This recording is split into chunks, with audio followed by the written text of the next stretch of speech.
What's going on, everybody? This is Nick, and I'm your host, Sports Guy on the Mic. This is episode 3, and today I'm going to be talking to you guys about my top 5 fantasy football strategies going into 26. So let's get into it. So for those of you who think winning a fantasy football league is easy, that's far from the truth. So for me, it takes a lot of strategy and preparation to get that done. So I'm going to try to give you guys a couple of strategies that I like to do and some pointers on how I like to tackle my fantasy going into the draft. So let me just break it down for you guys just a little bit for those of you who do not know what a fantasy football league is. So a fantasy football league is where you get to draft a team of your liking in a draft. So you pick a team, usually it's formatted, the standard format is a quarterback, 2 running backs, either 2 receivers, tight end, sometimes a flex, and a defensive team or defensive independent players. So during the draft, usually my league is a 12-man league, so we will draft each position, and those are based off of the NFL football teams, 32 teams in the NFL. So you'll pick players, within the draft, and fill your roster in. So during the NFL football season, you will put those players into position to try to give yourself the best chance to win against other members inside of your league. So that's just kind of a quick breakdown of what it is. So if you guys are following, me and this journey of my fantasy football league, that way you at least know what I'm talking about when I'm breaking this down. So there's a couple of different ways you can tackle, going into a fantasy football draft. So the first thing is, my point number 1 is you cannot be scared to draft players. So you have to be able to reach a little bit. You have to be able to take some chances. And, sometimes drafting a player at a certain position can be not a popular pick or option for you in your league. So for me, I don't think too much about, is this the right pick at this point, or is it the recommended player for me picking in this position? I just kind of make a list of players that I really like, and I usually go down, quarterback. I usually try to give myself about 20 players, 20 quarterbacks. I usually try to break it down until about 60 or so receivers, depending on how deep your league is, of course. Um, uh, running backs and receivers, I try to go the heaviest on of like depth wise, because those are your deeper positions, and you're going to need a lot more players in those positions. So um, I usually try to just give myself a good list of guys that I really like, and um, for me, you got to make sure that you are not afraid to reach a little bit on some of those guys that you think are going to be what I like to call a boom player, players that are um, have a great player, but have a really high ceiling of like giving you a whole lot of points for that week. You kind of want some of those players that are slept on a little bit, that can give you an edge on the opponent each week. So number 1, like I said, don't be scared to take chances in draft. 2, chasing upside. So you do not want to get too high on a player and make a bad decision of like hey, I'm really liking this guy. I think that he was really good in college. I think that he is gonna go crazy this year in the league. Um, if you do that, you can find yourself in a bad position, because you will draft a player based on your expectation of them being really good for the season. So you want to make sure you kind of balance that out a little bit. You do want to kind of look at upside, of course, but If you're chasing that, you want that player to do really well. Like I give you guys an example. I'm a big Alabama fan, so uh, I tend to, expect those players from Alabama to do really well. And sometimes they really do well, but sometimes you got to take that part out of it and try to draft a player, giving them a fair shot of the upside, but at the same time trying to balance that out. Like don't get too high on a player and uh, go all in on someone, and it can really set you back. So you make sure that you do some research, and I tend to like to watch them in the preseason. The preseason gives you a pretty good look of where these guys might be or how they might perform.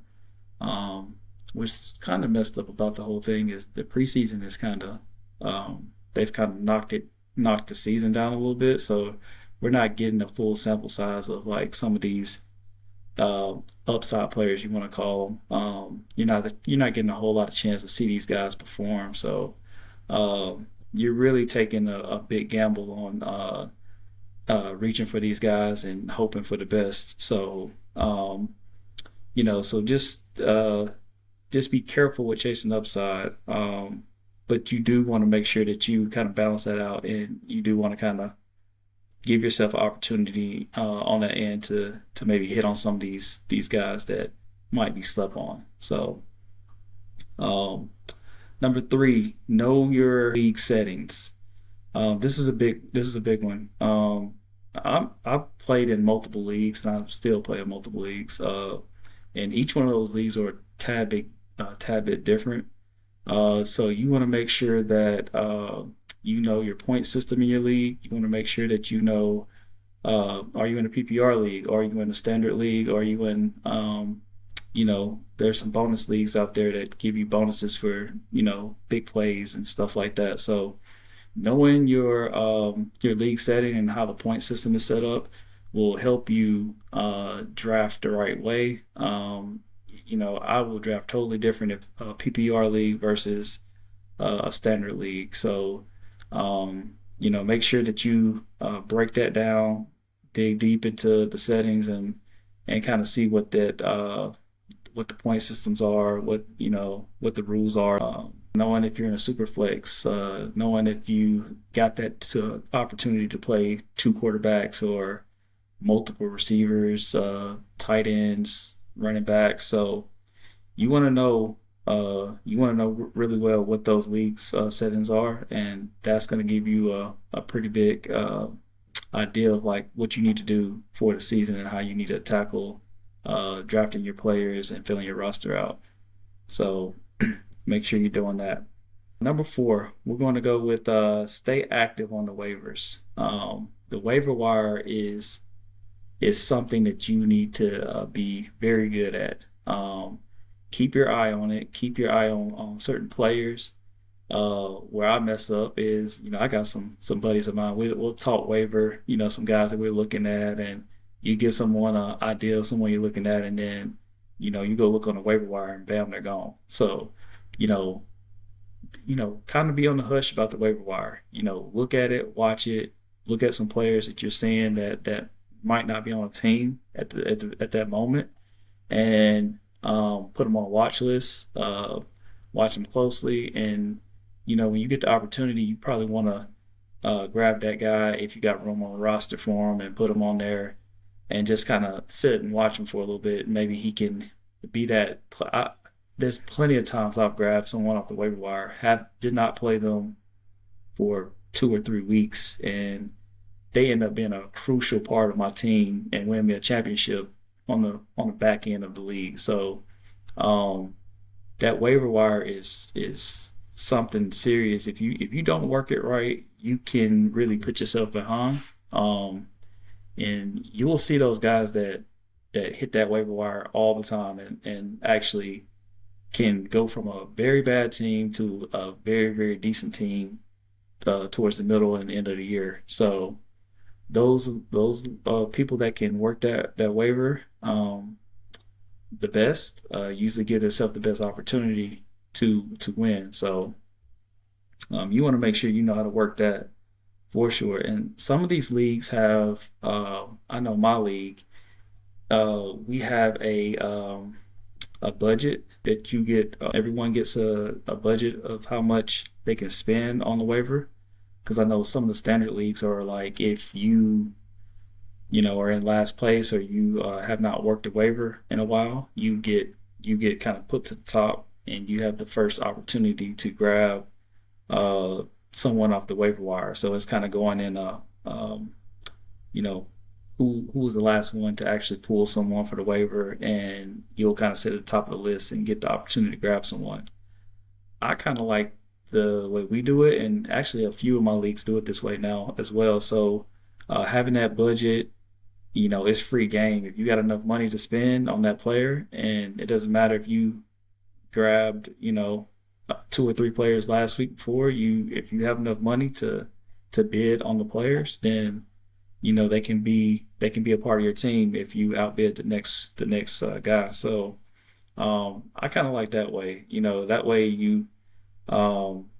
you run out of money, then that's it. You don't, you know, the people that kind of budget that well will have a good shot at filling their roster out on the back end if you need some players to fill you out. So I think just staying active on that waiver, knowing the waiver wire, will give you a good chance, and that's one of my strategies is knowing how to work that waiver wire.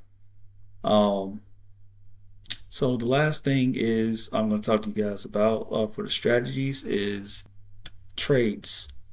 Trades wins championships, and that I'm a firm believer in that. People in their fantasy football league that trade throughout the season has the best chance to win. I think if you kind of stick with your team throughout the season, you're not really you don't have any type of identity of like what you're doing because your team is going to get injured. There's going to be players that don't pan out for you.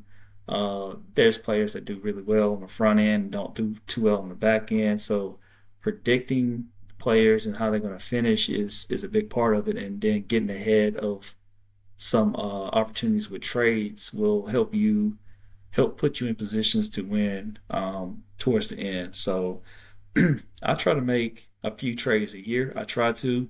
You usually will find someone within inside of your league that is very trade happy. I'm not telling you guys to trade every single week or every single time, but if you go back and look at your league, especially if you're in a dynasty league like me, I'm in multiple dynasty leagues, so I tend to like those now the best. The ones that won championships, I guarantee you they have traded at least once throughout the season. So you got to make sure that you are, sometimes you're going to take. I think the reason why some people don't trade is they are always searching for the win during the trade.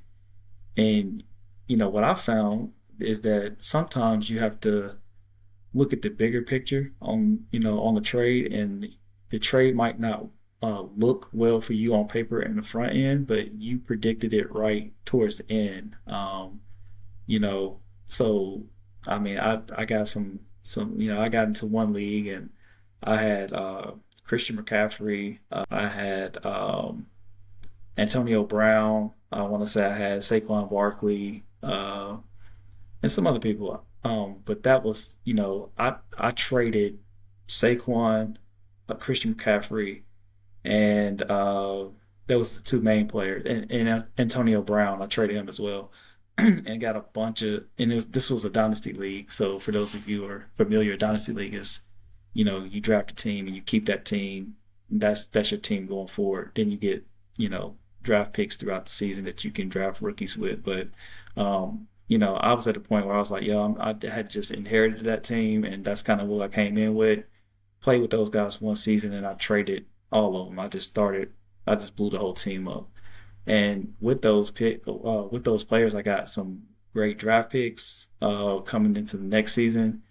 Uh, was competitive that next season, but the next year I won a championship, then played for another championship the year after that. Didn't win that one, but I won another one.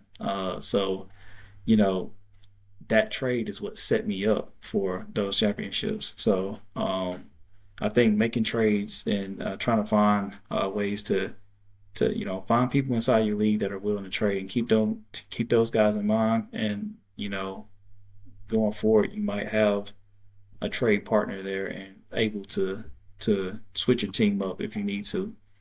So um so yeah, those are my strategies, man. I mean, those are the things that work well for me. And I think I've been having success in fantasy. I feel like I'm a pretty good fantasy football player, so I usually do pretty well.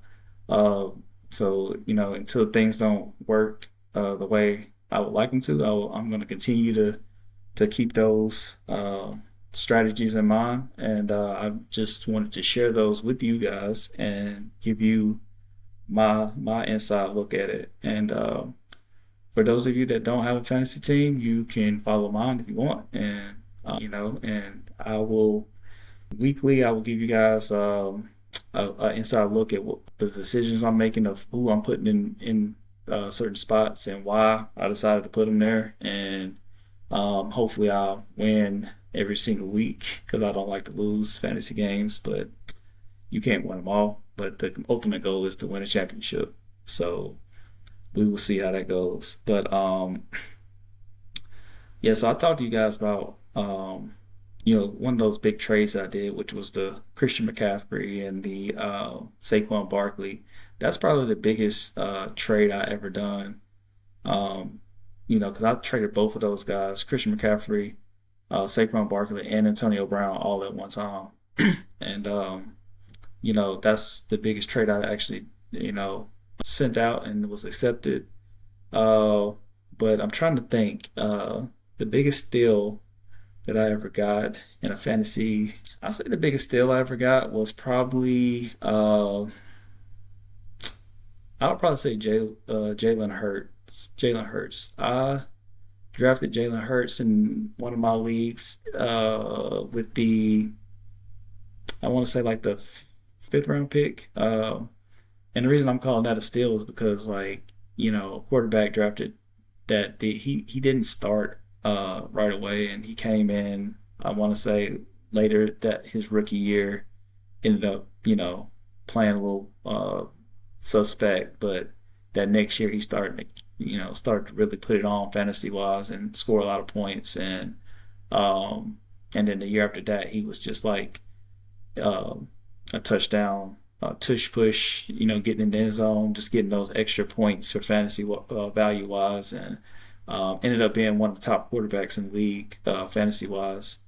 So to me, I felt like that was a big steal for the draft. um, and then so probably the worst mistake I've ever made was my boy Thomas will probably remember this, but Trace, and I drafted.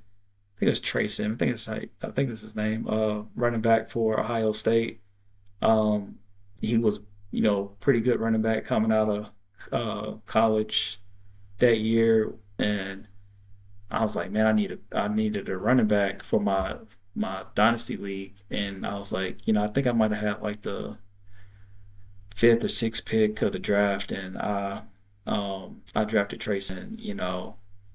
My boy Thomas, that's one I talked to a lot about fantasy, and I'm like, man, is this dude ever gonna get me, give me that value I was looking for right there? And he was trying to give me, trying to hype me up a little bit, like, yeah, he'll be all right, and because I think he might have had him in another league as well, and um, but man, by the end of the season, I knew I messed up. He just was an awful pick, so. I won't let that one go. So he's probably the worst mistake I've ever made, just because I had a high, it was a top five or six pick, and I needed to hit on that draft, and I didn't. So he kind of put me behind that year, but it's all good. Um, but anyways, so yeah, guys, that's it for me for my top five strategy points. Hopefully, if you guys have a fantasy league, you can use this and it helps you out. And if you guys decide to use it, that's cool. But I would love to know what's the worst mistakes you guys have made in fantasy football. If you guys want to let me know that, make me feel a little better about my decisions, or if you guys made the same decisions I did, uh, we can be in it together. But yeah, that's it for me, guys, and that's a wrap for today. And I'll catch you guys on the next episode. This is Nick. I'm your host, and this is Sports Guy on the Mic. Peace.